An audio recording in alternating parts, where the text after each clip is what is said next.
Hello నమస్కారం అండి. నేను మీ హేమ. ఈరోజు బోటీ కూర ఎలా తయారు చేయాలో చూద్దాం. ముందుగా స్టవ్ పై కడాయి పెట్టుకొని నీరు వేసి వేడి చేసుకోవాలి. దాంట్లో బొంత వేసి 2 నిమిషాలు అటు ఇటుగా తిప్పి ఒక ప్లేట్లోకి తీసుకొని స్పూన్తో ఇలా గీకి నీట్గా మిగతా బోటీ కూడా వేసుకొని అందులో ఉప్పు వేసి బాగా క్లీన్ చేసి పక్కన పెట్టుకోవాలి. ఒక ప్యాన్ పెట్టుకొని అందులో పిడికెడు నువ్వులు వేసి అటు ఇటుగా వేయించి అందులో కాజు, ఎండు కొబ్బరి, లవంగం, పట్ట, ఇలాచి, సాజీరా అన్నీ కలిపి వేయించి మిక్సీ గ్రైండ్ చేసి పెట్టుకోవాలి. ఒక కుక్కర్ తీసుకొని అందులో ఒక 3-4 స్పూన్ల ఆయిల్ వేసుకొని ఉల్లిగడ్డ పెద్దది కట్ చేసి వేసుకోవాలి. అవి వేగిన తర్వాత అల్లం వెల్లుల్లి, పసుపు వేసి పచ్చి వాసన పోయే వరకు వేయించుకోవాలి. అందులో కడిగి పెట్టుకున్న బోటీని వేసి దాంట్లోని నీరు పోయే వరకు ఉడకనివ్వాలి.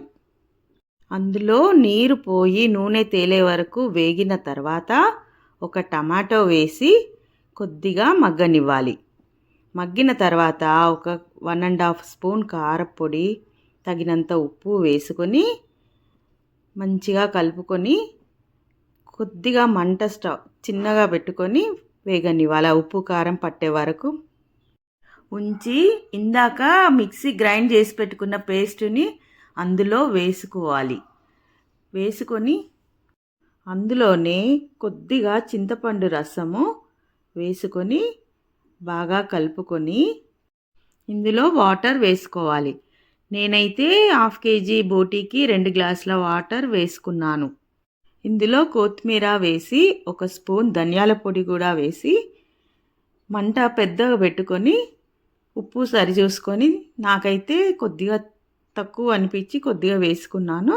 తర్వాత మూత పెట్టేసుకొని ఒక 5-6 విజిల్లు వచ్చే వరకు పెట్టుకోవాలి. తెలంగాణ స్టైల్ బోటీ కూర రెడీ. ఇలాంటి మరిన్ని వంటల కోసం ఫాలో అండ్ సబ్స్క్రైబ్ చేసుకోండి. పెట్టగానే మీకు నోటిఫికేషన్ రావడానికి పక్కనే ఉన్న బెల్ ఐకాన్ ప్రెస్ చేయండి.